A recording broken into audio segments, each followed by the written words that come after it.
Et si je vous disais qu'une mamie de 75 ans avec une pelle avait coupé internet de tout un pays? Eh bien, ça s'est passé en 2011, dans un petit village en Géorgie au pied du Caucase. Une femme de 75 ans marche le long d'une voie ferrée, une pelle à la main. Elle s'appelle Ayastan et elle fait ce qu'elle fait depuis des années, creuser pour trouver du vieux métal qu'elle revend quelques euros pour survivre. Et bien ce matin-là, elle heurte quelque chose. Un câble, elle tire, elle coupe. À des centaines de kilomètres de là, en Arménie, les écrans s'éteignent.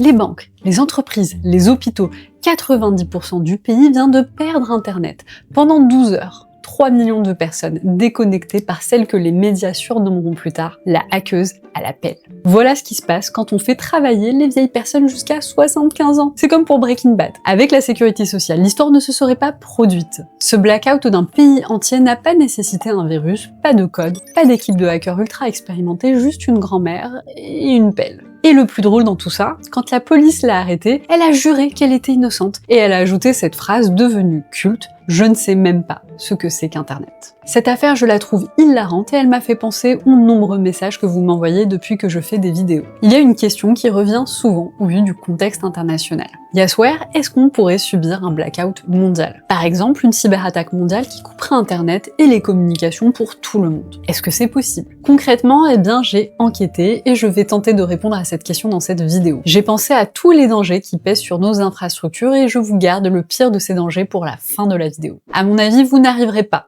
à le deviner. D'ailleurs, puisque vous êtes à ce moment de la vidéo, eh bien mettez en commentaire le pire scénario et on va voir si vous aurez la bonne réponse. Profitez-en évidemment pour liker et booster cette vidéo afin de réveiller le saint algorithme. Donc, un blackout total est-il possible? Eh bien, pour répondre à cette question, il faut d'abord comprendre sur quoi repose Internet. Il y a un élément que la plupart des gens ignorent totalement. Internet, ce n'est pas un nuage ou juste de jolis sites, des réseaux sociaux et du code. Non. En fait, Internet, ce sont avant tout des câbles bien réels, bien physiques, posés au fond des océans. Et aujourd'hui, jusqu'à 99% du trafic Internet intercontinental passe par ces câbles sous-marins. Quand vous envoyez un message de Paris à New York ou à la personne de l'autre côté de votre maison, à moins que vous ayez Starlink, il ne monte pas vers un satellite. Il plonge dans l'Atlantique, traverse l'océan à la vitesse de la lumière dans un tube de fibre optique pas plus épais qu'un tuyau d'arrosage, et ressort de l'autre côté. Votre dernier appel vidéo avec quelqu'un à l'étranger, il est passé sous la mer. Cette vidéo que vous regardez en ce moment, elle a probablement traversé un océan pour arriver jusqu'à vous. Alors il y en a combien de ces câbles? Eh bien un peu plus de 500 dans le monde entier. C'est tout. 500 câbles qui portent l'économie mondiale. Vos mails, vos séries, vos parties en ligne et les transactions bancaires de la planète entière. Des milliers de milliards de dollars qui transitent chaque jour dans des tubes posés au fond de l'eau, parfois à des profondeurs où aucun humain ne peut descendre. Vu qu'une mamie avec une pelle a réussi à couper un de ces câbles, peut-on dire qu'ils sont solides? Alors la réponse c'est non. Ces câbles sont fragiles, vraiment fragiles même. Chaque année, on compte environ 200 coupures de câbles sous-marins. 200, presque une tous les 2 jours. Et les coupables, ce ne sont pas des espions ou des cybercriminels. Dans la grande majorité des cas, ce sont des ancres de bateaux et des filets de pêche. Un chalutier qui traîne son ancre au mauvais endroit et hop, un continent ralenti. Pour que vous puissiez le visualiser, par exemple, en janvier-février 2008, une série de coupures de câbles sous-marins a touché la Méditerranée près d'Alexandrie en Égypte et le golfe Persique. Résultat, l'Égypte a perdu 70% de sa connexion internet, l'Inde est massivement ralentie de 60%. Des dizaines de millions de personnes ont été impactées du Moyen-Orient jusqu'en Asie. Le ou les coupables seraient des navires qui ont posé leur ancre dans une zone interdite. Quelques câbles, c'est tout ce qu'il a fallu. Et quand ce ne sont pas les humains, eh bien ce sont les catastrophes naturelles qui peuvent frapper. En 2022, le volcan sous-marin des Tonga entre en éruption et sectionne l'unique câble qui relie l'archipel au reste du monde. L'unique. Résultat, un pays entier disparaît d'internet pendant des semaines. Pas des heures, des semaines. Plus de messages, plus d'appels, plus de transferts d'argent, plus de nouvelles des familles à l'étranger, coupées du monde au XXIe siècle, eh bien ça fait mal. Donc récapitulons. Une grand-mère avec une pelle peut couper un pays, une encre de bateau peut ralentir un continent et un volcan peut effacer une nation de la carte numérique. Alors la question logique c'est, et si quelqu'un le faisait exprès? Par exemple, si un groupe suffisamment organisé et avec les moyens nécessaires décidait de couper les câbles. Méthodiquement, un par un. Je me suis justement plongée dans cette industrie des câbles sous-marins pour préparer cette vidéo et je trouve ça passionnant. J'ai préparé une synthèse complète avec mes recherches sur ce sujet pour que vous puissiez approfondir. Vous pouvez retrouver ma présentation avec le lien en description et pour la réaliser, eh bien, j'ai utilisé Gamma, le sponsor de notre vidéo. Avec Gamma, le principe est simple. Vous décrivez votre sujet en quelques phrases ou vous déposez directement vos notes, un document, un PDF de recherche et Gamma construit la présentation entière. La mise en page, les visuels, la cohérence graphique, tout est géré, vous ne passez plus 3 heures à aligner des blocs de texte. Et si le résultat ne vous convient pas, vous parlez à l'outil.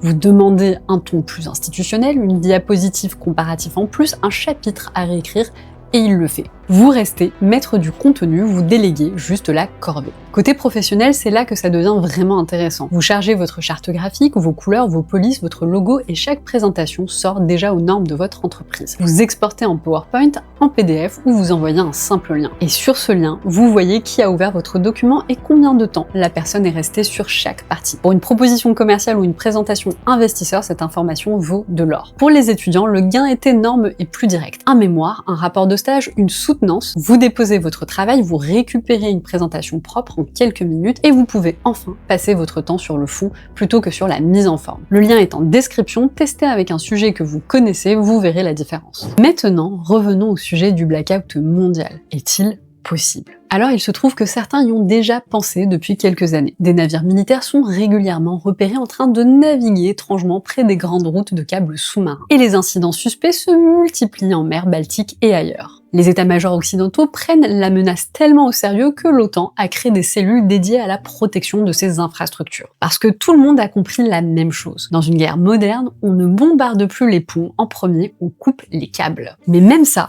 même un sabotage coordonné ne suffirait pas à éteindre Internet. Parce que les câbles, ce n'est que le corps du réseau. Et pour vraiment le tuer, il faudra s'attaquer à son cerveau. Et le cerveau d'Internet, c'est un système que vous utilisez des centaines de fois par jour, sans le savoir, le DNS. Alors je vous explique en 30 secondes. En fait, c'est simple. Chaque site web, en réalité, c'est une adresse faite de chiffres, une adresse IP. Sauf que vous ne tapez pas une adresse IP, une longue suite de chiffres pour aller sur Google par exemple. Vous tapez google.com. Et quelque part, une machine doit traduire ce nom en chiffres. C'est ça, le DNS. C'est l'annuaire téléphonique d'Internet. Sans lui, les sites existeraient toujours, mais on aurait du mal à les trouver. Et cet annuaire, il a un sommet tout en haut de la pyramide, il a ce qu'on appelle les serveurs racines. Et ces serveurs, il y en a 13. 13 systèmes de serveurs qui font autorité sur absolument tout le reste. Chaque fois qu'un ordinateur sur Terre ne sait pas où trouver un site, la chaîne de questions remonte jusqu'à eux. Si ces 13 serveurs disparaissaient complètement, eh bien plus personne ne pourrait traduire les noms de domaines en adresse IP. Ce serait comme un monde où toutes les cartes, tous les GPS et tous les panneaux de signalisation disparaissent en même temps. Les routes existent encore, mais plus personne ne sait où aller. Il y a un dernier point qui est encore plus fou. En fait, ce système est supervisé par une organisation qui s'appelle l'ICANN, pour The Internet Corporation for Assigned Names and Numbers.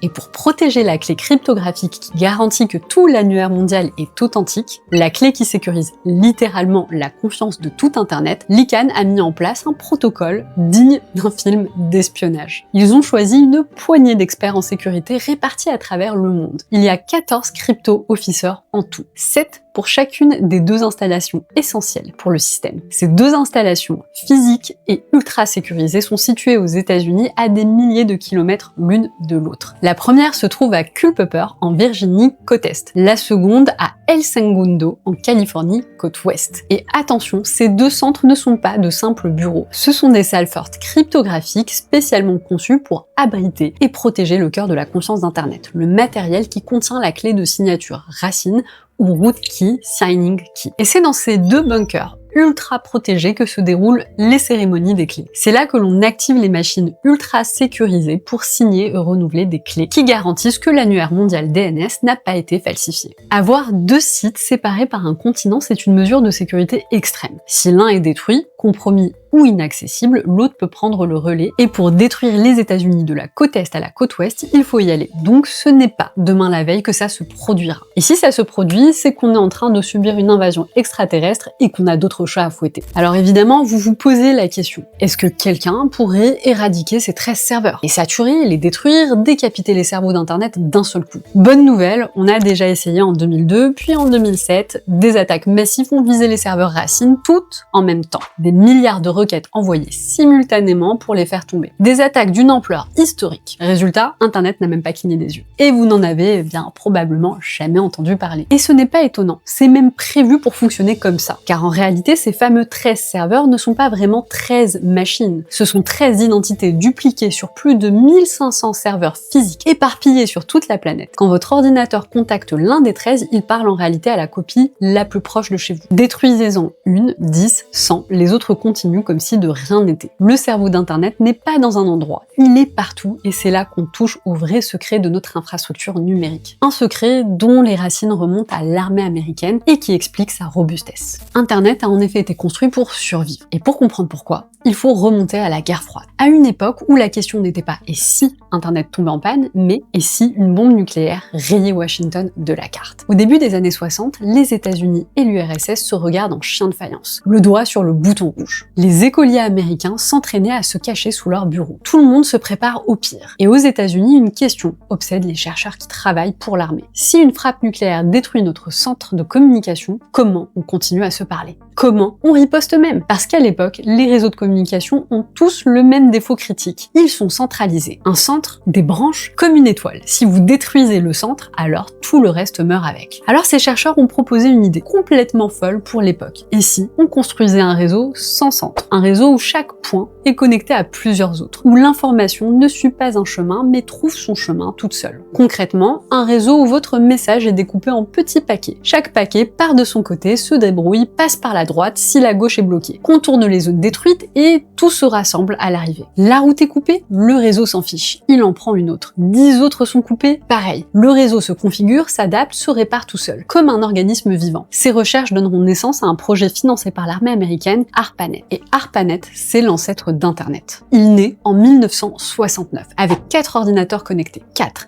Et ce petit réseau expérimental deviendra quelques décennies plus tard l'Internet qu'on connaît aujourd'hui. Et c'est ça, la grande leçon à comprendre de toute cette histoire. Internet n'est pas une petite chose fragile, c'est exactement l'inverse. Internet a été pensé dès l'origine pour encaisser le pire. La décentralisation n'est pas un bug, c'est le but. C'est pour ça que la hackeuse à l'appel a coupé l'Arménie. Mais pas le monde. C'est pour ça que les attaques sur les serveurs racines ont échoué sans que personne ne s'en rende compte. C'est pour ça qu'aucun gouvernement, aucun hacker, aucun milliardaire ne possède de bouton off. Pour éteindre Internet en entier, il faudrait couper les 500 câbles sous-marins en même temps, détruire les 1500 serveurs racines en même temps et neutraliser des millions de réseaux locaux dans 195 pays et en même temps. Aucune armée sur Terre ne peut faire ça. Mais pour autant, est-on complètement sorti de l'affaire? Car j'ai bien dit, aucune armée sur Terre ne peut couper totalement Internet. Sauf qu'il existe un adversaire qui n'est pas sur Terre. Un adversaire qui a déjà attaqué une fois et qui recommencera. Et ce n'est pas une hypothèse, c'est même une certitude. Et cet adversaire, c'est le Soleil.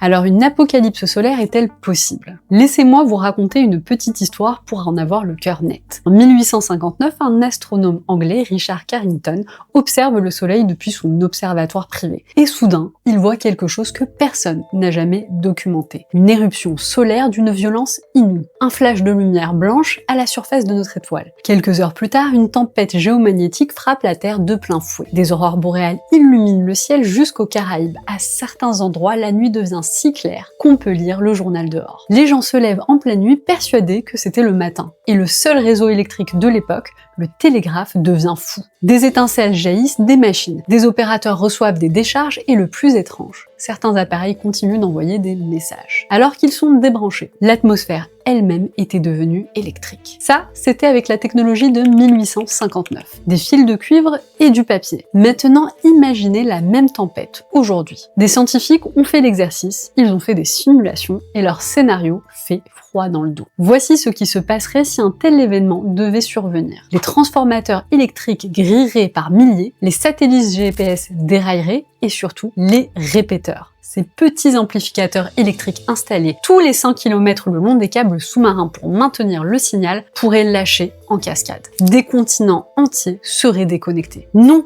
pendant 12 heures comme l'Arménie, mais pendant des mois. Le temps de fabriquer et de remplacer des équipements qui n'existent qu'en quantité limitée avec des navires de réparation qui se comptent sur les doigts de quelques mains. Et la probabilité qu'une tempête d'une classe Carrington frappe la Terre dans les 10 prochaines années, les scientifiques débattent encore sur le chiffre. Certaines études disent moins de 2%. mais d'autres montrent jusqu'à 12%. 12% dans la décennie. Donc plus d'une chance sur 10 selon certains chercheurs. Et franchement, vu ce qu'on vient de prendre ces dernières années, je crois qu'on est lancé, non? On est sur le cycle de la malchance. Alors, est-ce qu'on peut éteindre Internet? Après tout, une grand-mère peut couper un pays, une encre peut ralentir un continent, un volcan peut effacer une nation, un gouvernement peut débrancher sa propre population, mais éteindre Internet partout pour tout le monde, aucun humain ne le peut en réalité. Le réseau a été conçu par des gens qui se préparaient à l'apocalypse.